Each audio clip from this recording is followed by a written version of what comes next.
تو پھر کب ہم بدلیں گے؟ اگر آج بھی ہم نے توبہ نہیں نکالی تو پھر ہم کب توبہ نکالیں گے؟ اگر آج بھی ہم نے ارادہ نہیں کیا تو پھر کب ہم نیکی کا ارادہ کریں گے؟ یہ مہینہ تو میرے بھائیو اللہ رب العزت نے ہمیں بدلنے کے لیے دیا ہے۔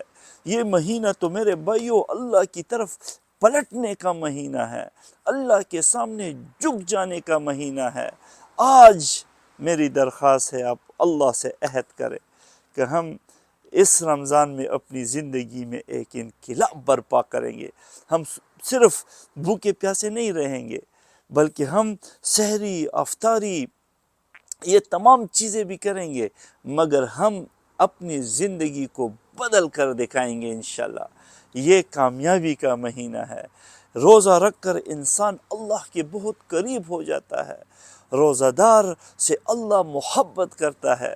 یہ مبارک مہینہ ہے، روزہ دار کے منہ کی بدبو اللہ رب العزت کو مشک اور زعفران کی خوشبو سے اچھی لگتی ہے۔ روزہ دار سے اللہ محبت کرتا ہے۔ یہ انبیاء علیہ السلام کی سنت ہے۔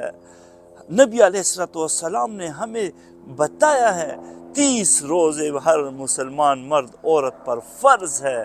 اسی لیے میں کہتا ہوں کہ خدا را آج پہلا روزہ ہے، آج سے ہی اگر آپ نے نیت کر لی تو آخری دن جب عید کی نماز کے لیے آپ جائیں گے پھر اللہ سبحانہ وتعالی اعلان کریں گے اور لاکھوں انسانوں کی اللہ مغفرت فرمائیں گے۔ اللہ کرے کہ ہمارا نام بھی ان خوش نصیبوں میں آ جائے جن کی اللہ مغفرت اور برات کا اعلان کریں گے۔